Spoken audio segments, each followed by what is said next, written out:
소아시아 7교회를 살펴보면서 그 교회에 주신 말씀으로 우리에게 들려주시는 주님의 음성을 듣고자 하고 있습니다. 이 빌라델피아라고 하는 도시는 사데라고 하는 도시에서 동남쪽으로 약 45km 정도 떨어져 있는 내륙 도시입니다. 사데와 같이 빌라델피아도 리디아의 비옥한 지역에 있었습니다. 그런데 사대교회하고는 완전히 반대되는 교회였어요. 사대교회는 칭찬은 없이 책망 들었던 교회였다면 빌라델피아 교회는 특별한 책망이 없이 칭찬만 들은 교회였어요. 저는 우리 성도들이 빌라델피아 교회 성도들과 같이 되기를 축복합니다. 어떤 칭찬을 들었는가? 그들은 8절 중반에 보면은 내가 내 행위를 아노니 내가 작은 능력을 가지고서도 내 말을 지키며 내 이름을 배반하지 아니하였도다 그랬어요. 이들은 능력이 작았어요. 그렇지만 주님의 말씀을 지켰고 또 그 이름을 배반하지 않았다 그랬습니다. 10절에도 보면은 내가 나의 인내의 말씀을 지켰은즉 이렇게 칭찬을 들었어요. 성도 여러분 모두 칭찬 듣는 성도들 되시고 칭찬 듣는 목장을 만드시고 선교회를 만드시기를 축복합니다. 자, 이 빌라델피아에는 그 당시에 극심한 박해가 있었지만 그리스도인들은 신앙을 굳건하게 잘 지켰습니다. 그들은 예수님을 위해서 환난과 수치를 견디고 인내했습니다. 이 빌라델피아 교회에 보낸 편지에는 아주 생생한 상징적인 묘사가 두드러집니다. 그것은 문과 열쇠와 기둥이라고 하는 것이 있어요.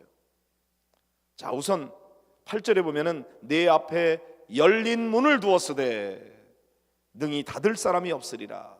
열린 문을 말하고 있고요. 7절에 보면은 예수님을 가리킬 때 다윗의 열쇠를 가지신이라고 되어 있습니다. 12절에 보면은 이기는 자는 내 하나님 성전의 기둥이 될 것이다 이렇게 말씀하고 있습니다. 자, 오늘 우리는 교회의 열린 문과 예수님의 손에 붙잡혀 있는 만능 열쇠 그리고 천국의 기둥 사이에 존재하는 흥미로운 관계를 주의 깊게 살펴보면서 은혜 나누기를 원합니다. 먼저 열린 문입니다. 활짝 열려 있어서 아무도 닫을 수 없는 이 문은 무엇일까요? 이 문은 기회의 문을 가리키는데 크게 두 가지 의미로 사용됩니다. 첫째는 구원의 기회입니다. 빌라델피아 교회 앞에는 복음을 전할 수 있는 기회의 문이 넓게 활짝 열려 있었습니다. 수많은 영혼들이 목말라하며 애타게 생명수를 찾았습니다. 바울은 고린도전서 16장 9절에서 내게 광대하고 유효한 문이 열렸다 그렇게 썼습니다. 고릴로새서 4장 3절 4절에 보면 또한 우리를 위하여 기도하되 하나님이 전도할 문을 우리에게 열어주사 그리스도의 비밀을 말하게 하시기를 구하라. 내가 이 일 때문에 매임을 당하였노라. 그리하면 내가 마땅히 할 말로서 이 비밀을 나타내리라 그랬습니다. 하나님께서 구원의 문, 전도의 문을 열어주셔야 영혼을 구원할 기회가 생기는 거죠. 바울은 그것을 알고 골로새 교회 성도들에게 전도할 문을 열어달라고 기도해라. 그러면 내가 이 놀라운 비밀의 말씀을 나타낼 것이다 그랬어요. 자, 예수님이 하신 말씀을 보겠습니다. 산상수훈에 있는 말씀이죠. 마태복음 7장 13절 14절을 함께 읽어보도록 하겠습니다. 좁은 문으로 들어가라. 멸망으로 인도하는 문은 크고 그 길이 넓어 그리로 들어가는 자가 많고 생명으로 인도하는 문은 좁고 그 길이 협착하여 찾는 이가 적음이라 그랬어요. 자, 여기 좁은 문, 넓은 문 비교하면서 말씀하셨는데 이 두 개의 문은 다 열려 있습니다. 그 중에 한 문은 넓고 북적대는 대로로 열려 있습니다. 그 길은 아주 가기가 쉬워요. 완만한 내리막길로 쉽게 갈 수 있는 길인데 안타깝게도 그 길 끝에는 지옥이라는 파멸로 끝나는 길입니다. 그러나 다른 한 문이 있어요. 그 길은 인적이 뜸하고 좁은 길로 연결되어 있습니다. 가기가 힘들어요. 좁아요. 거친 오르막길이에요. 그런데 그 길 끝에는 영생으로 이어진다는 것입니다. 예수님의 가르침은 명백하지만 인기가 없습니다. 왜냐하면 그 문은 너무나 낮기 때문에 몸을 낮추어야만 들어갈 수가 있는 문이에요. 너무나 좁아서 한꺼번에 여러 사람들이 갈 수 없어요. 한 번에 한 사람씩밖에 갈 수 없는 아주 좁은 문이에요. 너무나 비좁아서 아무것도 가지고 갈 수가 없어요. 그렇기 때문에 이 땅에 있는 모든 죄와 이기심과 욕심 같은 것들을 다 뒤로 버려야만 들어갈 수 있는 좁은 문입니다. 그래서 인기가 없어요. 그러나 우리 주님은 이 문으로 들어오라고 부르십니다. 왜냐하면 이 문으로 들어오는 사람만이 영생에 이를 수 있기 때문입니다. 사랑하는 성도 여러분, 여러분은 어느 문으로 가기를 원하십니까? 넓고 편한 길, 많은 사람들이 가기 때문에 외롭지 않은 길, 당장에 쉬운 길, 그러나 멸망의 길로 가고 계십니까? 주님께서는 좁은 문으로 들어가라 이렇게 말씀하십니다. 여러분 모두 외롭고 힘든 길이지만 생명의 길로 나아가시는 여러분들이 되시기를 축복합니다. 둘째는 섬김의 기회입니다. 여기 마크 가이 피어스라고 하는 분이 이렇게 말했어요. 한번 잘 들어보세요. 우리의 믿음이 우리를 이기심에서 구원하여 섬김에 들어가게 하지 않는 한 우리를 결코 지옥에서 구원하여 천국에 들어가게 할 수 없다 그랬습니다. 이기심에서는 구원했는데 섬김으로 나아가지 않으면 천국 갈 수 없다는 거예요. 구원을 받은 성도가 자기 자신만을 위해서 사는 것은 불가능하고 적절하지도 않습니다. 구원을 받은 성도는 마땅히 다른 사람들을 섬기는 일에 깊은 관심을 가질 수밖에 없습니다. 만일 여러분들이 다른 사람을 섬기는 일에 대해서 관심을 가지고 있지 않다면 한번 점검해 볼 필요가 있어요. 내가 진짜 구원받았는지 구원받지 못했는지. 구원받은 사람은 다른 사람들을 섬기는 일에 무관심할 수가 없습니다. 예수 그리스도를 통해서 하나님께 값없이 구원을 선물로 받은 성도들은 구원의 이 놀라운 소식을 가지고 동료 사람들에게 물리적이고 영적인 행복으로 그들이 나오도록 우리가 깊은 관심을 갖게 되는 것입니다. 구원의 문으로 들어선 성도들은 서둘러 섬김의 문으로 나와 다른 사람들을 찾아가서 강권하여 그들을 구원의 문으로 들어가도록 인도하는 사람인 것입니다. 그런 점에서 전도라고 하는 것은 계명이요 명령이기 때문에 하는 것이어서는 안 됩니다.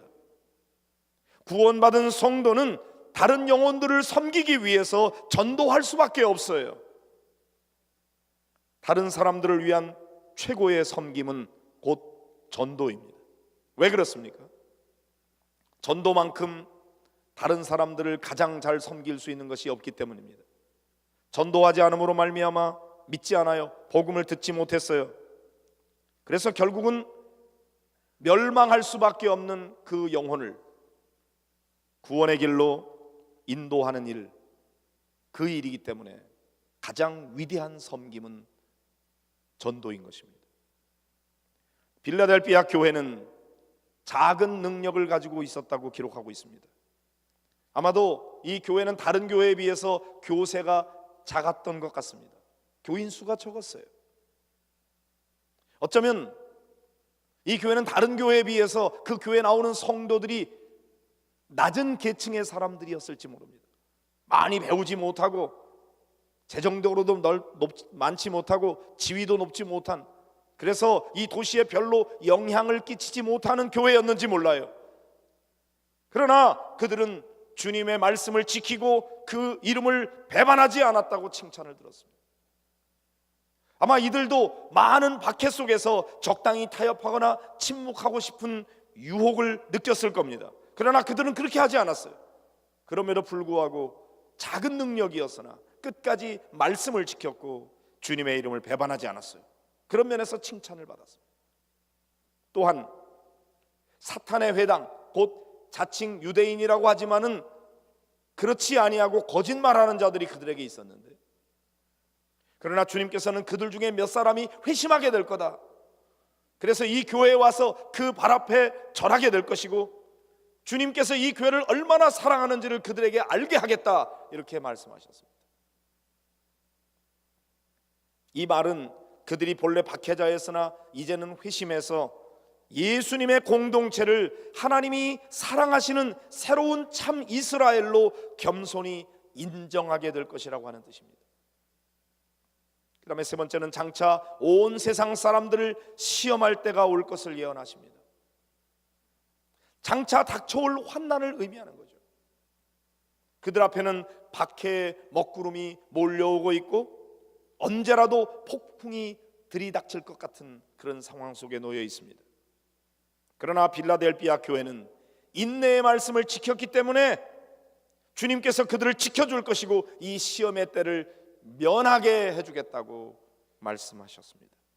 인내의 말씀을 지키는 자는 비록 환난이 닥쳐온다고 할지라도 다치지 않게 지켜주겠다고 주님이 약속하십니다. 할렐루야. 하나님은 고난 자체를 없애시지는 않습니다. 그러나 우리들로 하여금 그 고난 속에서도 우리를 지켜주시고 또 우리들로 하여금 주님께서 우리를 붙들어 주셔서 승리하게 해주신다고 약속하셨어요. 믿으시기를 바랍니다. 그러므로 우리들도 우리가 연약하고 또 때로는 우리에게 환난이 닥쳐온다고 할지라도 두려움 없이 이 열린 문으로 들어가야 됩니다. 이 구원의 문으로 들어가서 그 다음에는 어떻게 해요?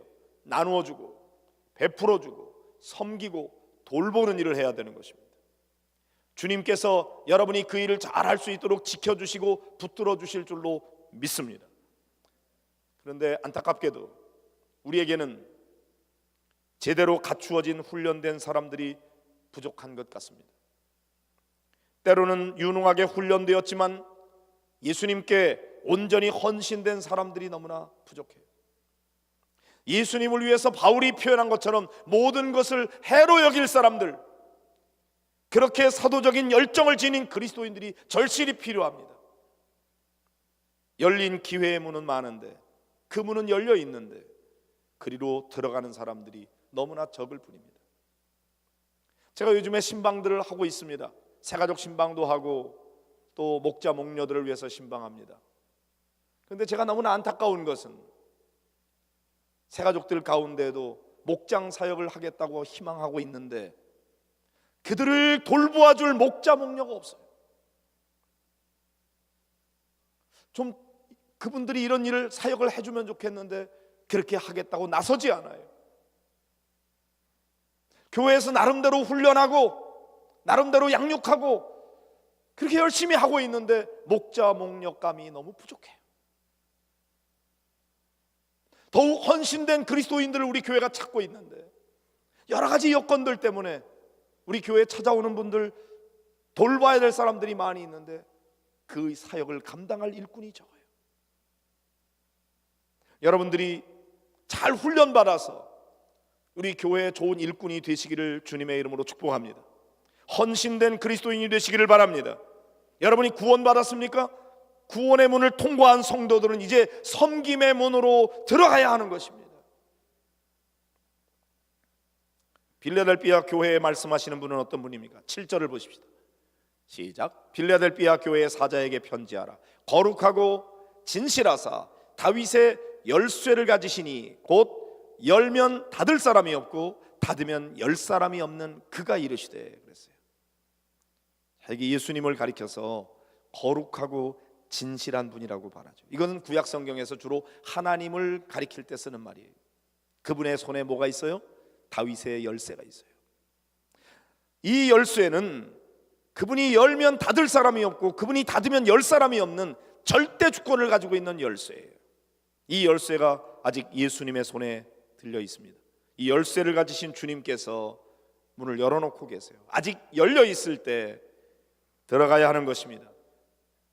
이 문이 열려 있을 때 우리는 복음이 잘 들어갈 수 있도록 이를 위해서 기도하고 또 헌금하며 물질로 지원하고 또 마음으로 격려하고 하는 일들을 해야 됩니다. 그거는 우리 주변에 있는 도시와 지역만을 위해서가 아니라 다른 나라, 다른 문화권에까지 그렇게 해야 되는 것입니다. 이 전도라고 하는 것은 몇몇 특별한 사람들에게만 주어진 사명이 아닙니다. 모든 그리스도인들에게 부여된 의무입니다. 이 기회의 문은 아직 열려 있습니다. 언젠가는 닫힐 날이 올 것입니다.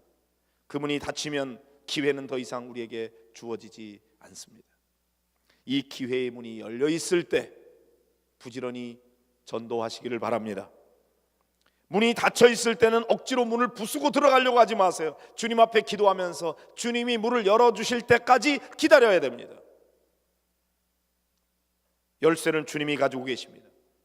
주님이 그 열쇠를 꺼내서 문을 열어주시면 그때 구원의 문이 열려지게 될 것이고 많은 영혼들이 구원받게 될 것입니다.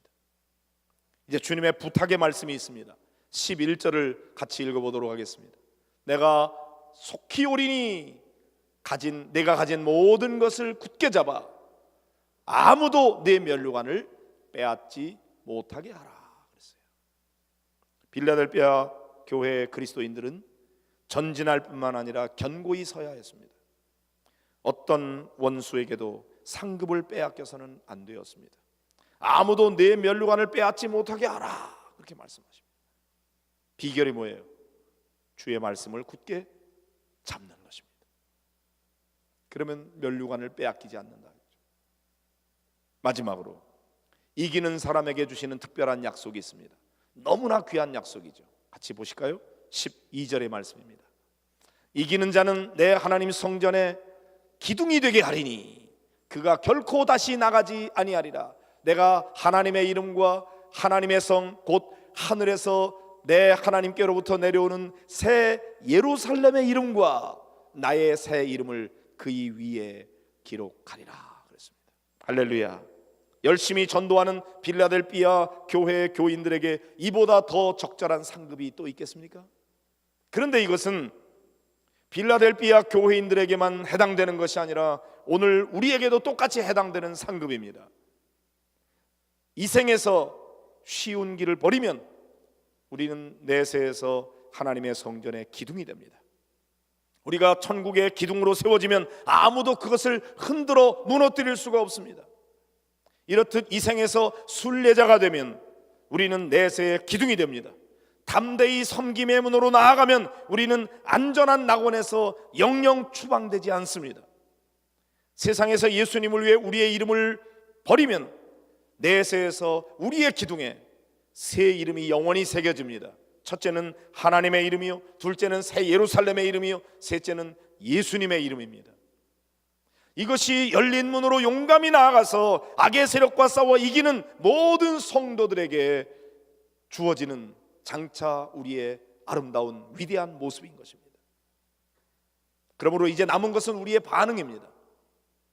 문은 여전히 열려 있습니다. 예수님은 먼저 구원의 문으로 들어오고 이어서 섬김의 문으로 나아가라고 우리를 부르고 계십니다. 이 주님의 부르심에 대해서 우리가 어떻게 반응할 것인가 하는 것만 남아 있습니다. 여러분은 어떻게 반응하실 것입니까? 어떻게 반응하고 계십니까? 구원의 문으로 들어와라. 그리고 섬김의 문으로 나아가서 주님을 알지 못하는 영혼들을 섬기면서 그들을 어떻게 했는지 강권하여 내 집을 채우라 하시는 주님의 말씀을 따라 영혼 구원하는 일에 힘쓸 때 주께서 여러분에게 면류관을 씌워주실 것이고 여러분을 하나님의 성전의 기둥이 되게 할 것이고 그 기둥에 놀라운 이름을 새겨 주실 것입니다. 여러분이 이것을 희망하면서 주님 앞에 나아가기까지 낙심하지 말고 작은 능력을 가졌더라도 주님의 말씀을 지키면서 굳게 붙잡고 주님의 이름을 배반하지 않는 그런 하나님의 사람으로 살아감으로 주님 앞에 칭찬받는 성도들이 다 되시기를 주님의 이름으로 축복합니다. 우리 함께 기도하도록 하겠습니다. 오늘 말씀을 생각하면서 하나님께서 이기는 자에게 성전의 기둥이 되게 하시고 거기에 놀라운 이름들을 기록한다고 그랬습니다. 필라델비아 교회 말씀하시는 분은 열쇠를 가지신 분, 그분이 열면 닫을 사람이 없고 그분이 닫으면 열 사람이 없는 절대 권력을 가지고 계시는 주님께서 우리에게 말씀하십니다. 구원의 문으로 들어가라. 이 기회의 문을 놓치지 말아라. 그리고 섬김의 문으로 나아가 많은 영혼을 구원하라. 너에게 면류관을 씌워주마. 주님의 이 말씀을 붙잡고 우리 함께 기도하도록 하겠습니다.